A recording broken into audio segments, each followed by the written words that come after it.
Hello guys, ഇന്ന് സാധാരണ കാണാത്ത ഒരു കലാപരിപാടി ആയിട്ടോ ഞാൻ വന്നത്.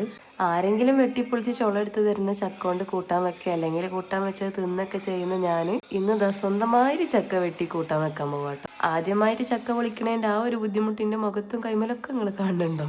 അങ്ങനെ കുറേ നേരത്തെ മൽപ്പിടുത്തത്തിന് ശേഷം അവസാനം അരിവാള് മാറ്റി വെച്ചിട്ട് ഞാൻ കത്തിയോണ്ട് ചക്ക മുറിച്ചിട്ടുണ്ട്. ഇനി അതൊന്ന് ചുളയും കുരുവൊക്കെ വേറെടുത്തുന്ന പരിപാടി കേട്ടോ. പിന്നെ ഈ ചക്കക്കൂട്ടാൻ അല്ലെങ്കിൽ ചക്കപ്പുഴുക്ക് എന്നൊക്കെ പറയും കേട്ടോ. അപ്പോൾ അത് എനിക്ക് ഭയങ്കര ഇഷ്ടമാണ് കേട്ടോ. ഭയങ്കര എന്ന് വെച്ചാൽ ഭയങ്കര ഫേവറേറ്റാണ്. അതുകൊണ്ട് തന്നെ ഈ ഒരു റിസ്ക് എടുക്കാൻ ഞാൻ റെഡിയാണ്. പൊതുവേ നമുക്ക് ഇഷ്ടമില്ലാത്ത കാര്യങ്ങൾ ചെയ്യാനൊരു മടിയായിരിക്കുമല്ലോ. പിന്നെ ഇത് ആ ഒരു ഇഷ്ടത്തിൻ്റെ കൗതുകത്തിൻ്റെ പുറത്താണ് ഈ ഒരു കാര്യം ചെയ്യുന്നത്. ഈ ഒരു ചക്ക പൊളിക്കൽ മുതൽ ചക്ക വൃത്തിയാക്കി നന്നാക്കി ചെറുതാക്കി അരിഞ്ഞെടുക്കുന്നത് വരെ എനിക്ക് ഏകദേശം 1 മണിക്കൂർ ടൈം എടുത്തു കേട്ടോ.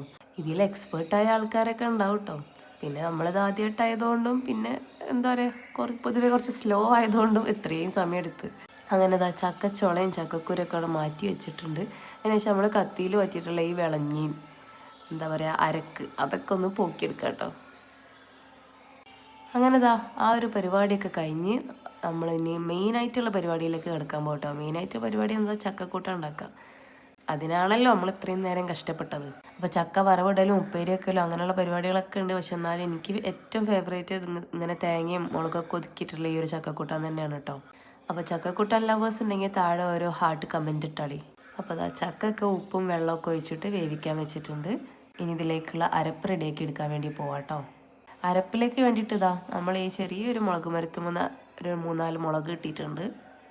അതും കൂടെ തന്നെ കുറച്ച് പച്ചമുളകും പിന്നെ കുറച്ച് ചുവന്നുള്ളി, വെളുത്തുള്ളി, അതുപോലെ തന്നെ ചെറിയ ജീരകം, കറിവേപ്പില, കുറച്ച് മഞ്ഞൾപ്പൊടിയും കൂടി ചേർത്തിട്ട് ഒരു 1.5 മുറി തേങ്ങ ഉണ്ടാവട്ടത് അതിലേക്ക് ഇട്ടിട്ട് നന്നായിട്ട് ഗ്രൈൻഡ് ചെയ്തെടുക്കാൻ പോവാട്ടോ.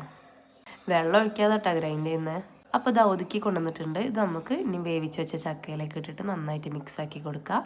അപ്പോൾ ഇത് വറവിടുന്നൊന്നുമില്ല. ഇതിൻ്റെ മേലേക്ക് ഞാൻ നല്ലോണം മിക്സ് ആക്കിയതിന് ശേഷം കുറച്ച് പച്ച വെളിച്ചെണ്ണയും കൂടി ഒഴിച്ചു കൊടുക്കാൻ പോവാട്ടോ.